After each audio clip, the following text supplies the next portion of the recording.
শুভ সন্ধ্যা বন্ধুরা। দেখো আমি অনেক দিন পর পরোটা বানাচ্ছি। আমার মাঝখানে ভেবেছিলাম কিছু পরোটা বানানোর ইচ্ছে করছে, খাবো, কিন্তু আর হয়ে উঠছিল না, কারণ সানডেতেও আমি দোকান চলে যাই, তার জন্য হয় না। ওই সারাদিন দুপুরে রান্না বান্না করে একটু বিকেলে রেস্ট নিয়ে আমি দোকানে চলে যেতাম। তো আজকে এই সানডে আর আমি দোকান গেলাম না আজকে, কারণ আমার শরীরটা একটু ভালো লাগছে না, তাই আমার ইচ্ছেও করছে না যেতে। তো ভাবলাম যখন আছি ঘরে সবার জন্য এটা বানিয়ে নিই, কারণ অনেক দিন থেকে ইচ্ছে করছে বানিয়ে সবাইকে খাওয়াতে এবং নিজেও খেতে। কিন্তু সত্যি বলতে আমি আজকে একদম খেতে পারিনি, জানি না কেন আমার একদম খাওয়ার ইচ্ছেই করছে না। তাই আমি ঘরে সবার জন্য বানিয়েছি। তো আমি এটার মধ্যে পেঁয়াজ কুচি, তোমার লঙ্কা কুচি, ধনেপাতা কুচি, আর তোমার মূলোটাকে একটু কুচি করে নিয়েছি, আর একটা আলু দিয়ে দিয়েছি। তো জিনিসটা খেতে একটু টেস্ট হবে, স্বাদ হবে। তো আমি মূলও দিয়েছি, আলুও দিয়ে দিয়েছি একটু করে। তারপর রসুন দিয়েছি, ওর মধ্যে আদা দিয়েছি, সব কুচি করে নিয়ে জিরার গুঁড়ো সোমবার দিয়ে আমি সর্ষের তেল দিয়ে এটা ভেজে নিয়েছিলাম।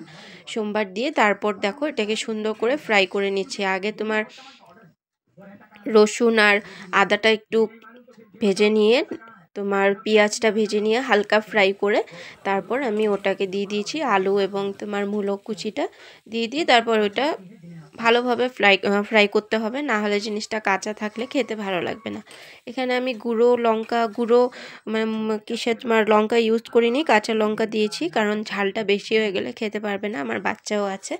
তো আমার হাজব্যান্ডও খুব একটা ঝাল বেশি খায় না, সবাই ঝালটা কমই খায়, তার জন্য আমি গুঁড়ো লঙ্কা ইউজ করিনি। আর এমনিও আদার্স আমি কোনো মশলা দিইনি, গুঁড়ো মশলা, শুধু জাস্ট একটু গরম মশলা দিয়ে দিয়েছিলাম।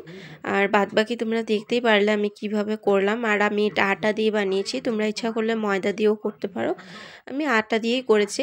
তো ময়দাটা খুব একটা খাওয়া কিন্তু ভালো না শরীরের জন্য, তার জন্য আটা দিয়ে করলেও কোনো খারাপ কিছু না, তুমি যদি সুন্দর করে মেখে নাও ভালো করে। তো দেখো আমি আটাটাকে সুন্দরভাবে নরমভাবে মেখে নিয়ে তারপর আটাটাকে মেখে নিয়ে নরম করে, এখানে আমি কোনো রিফাইন অয়েল বা কিছু দিইনি, আমি গরম জল দিয়ে মেখেছি আর সামান্য নুন দিয়ে দিয়েছি। গরম জল দিয়ে মাখলে কি জিনিসটা ভালো হয়, নরমও হয়। ঠান্ডা জল দিয়ে মাখলে দেখবে ঠান্ডার দিন না জিনিসগুলো শক্ত হয়ে থাকে। তো দেখো সফটও হয়েছে, কিন্তু আমি গোল করে নিয়েছি, গোল করে নিয়ে রেখে দিয়েছিলাম কিছুক্ষণ। দেখো একদম নরম হয়েছে, জিনিস হাত দিয়ে একটু টিপিয়ে মারলে ভিতরে চলে যায়। তো বেশি করিনি, 7টা মতন করেছিলাম, বললামই তো আমি খাবো না, আর ঘরে সবার জন্য করেছি। তো দুটো দুটো করে আর মেয়েকে দিয়ে দিব একটা। তো দেখো যখন বানিয়ে টানিয়ে এটাকে ফ্রাই করে নিয়েছিলাম, সুন্দর করে ফ্রাই করে তারপর ধনেপাতা কুচি দিয়েছিলাম শেষে, আর একটু সামান্য গরম মশলা দিয়ে দিয়েছিলাম। তারপর দেখো এটা ভাজা হয়ে গেছে। ভাজা হয়ে যাওয়ার পর আমি আটাটা সুন্দর করে বেলে নিয়েছিলাম। আটাটাকে বেলতে হবে সুন্দর করে।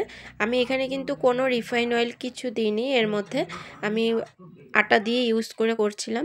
আর দেখো বাসনগুলি ছিল বলে আমার করতেও অসুবিধা হচ্ছিল। আর আমরা সাধারণত এখানেই করি বেশিরভাগ, কারণ জিনিসটা টাইলসের মধ্যে পরিষ্কার, তো প্লেনও হয় সুন্দরও হয়। আমাদের আছে আর আটা বেলনি সবই আছে, কিন্তু আমরা বেশিরভাগ এর মধ্যেই করি। এতে কি করতে করতে না আমাদের একটা সুবিধা হয়ে গেছে এতে। তা আমি তো বেশিরভাগ এর মধ্যেই করি। আমার যে রান্না দিদি আছে উনি তোমার আটার যে বেলনির চাকি হয় ওসবের মধ্যেই করে। তখন আমি এখানে জায়গাটা সুন্দর করে পরিষ্কার করে মুছে নিলাম, বাসনগুলি সরিয়ে তারপর এই জায়গাটার মধ্যেই করলাম। করে দেখো সুন্দর করে বেলে নিচ্ছিলাম আটা দিয়ে, এবং আমার হাজব্যান্ড ফোনটা ধরেছিল, কারণ আমি বলছিলাম না ধরলে না আমি ঠিক মতন দেখাতে পারছিলাম না। প্রথমে আমি একটা ঘি দিয়ে করেছিলাম, তারপর আমার হাজব্যান্ড বললো ঘি দিয়ে করতে হবে না, তুমি সরষের তেল দিয়েই করো। এতে কি ঠান্ডার মধ্যে সরষের তেল দিয়ে খেতেও ভালো হবে, শরীরের জন্যও ভালো, শরীরটা গরম থাকবে। আর ঠান্ডা পড়েছে তো তার জন্য। আর ঘি তো অতিরিক্ত খাওয়াও ভালো না, তোমরা জানো স্কিনের জন্য একটু হলে ভালো আছে, কিন্তু এত খাওয়া ঘি কিন্তু শরীরের জন্য ভালো না। তার জন্য আমি সরষের তেল দিয়েই বানালাম পুরো তোমার পরোটা। দেখো লুকটা এরকম হচ্ছিল। অনেক দিন পর বানালাম, কারণ মাঝখানে কিছুদিন হলো বানিয়েছিলাম, মাঝখানে কয়েকদিন থেকে বানানো বন্ধই করে দিয়েছিলাম, কয়েক মাস থেকে। আর আমার মেয়ে আমার পিছনে ঘুরঘুর করছিল, ও নাকি বানাবে। তো দেখো ও কিন্তু ঠিকই বানিয়েছে, আর কেমন হয়েছে তোমরা জানিও। এই দেখো আমার মেয়ে বানাচ্ছে।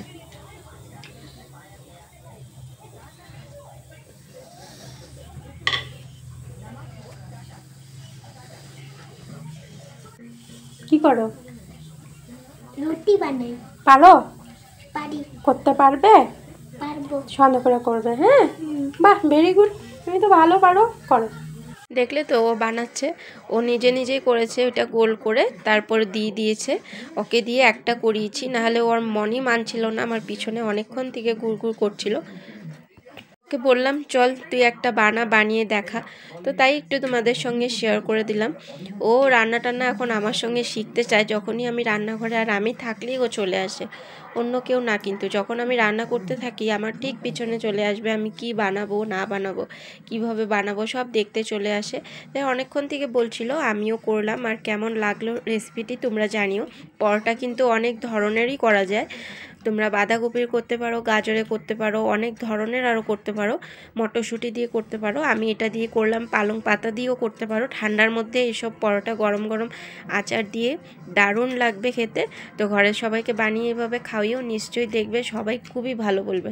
আমাদের তো আমার হাজব্যান্ড খেয়েছে, ভালো বলেছে, আমার শাশুড়ি মাও খেয়েছে, আমার বাবার জন্য রেখেছি, আমার মেয়েও খেয়ে খুব ভালো বলেছে। ভালো লাগলে সাবস্ক্রাইব করো, পাশে থেকো বন্ধুরা।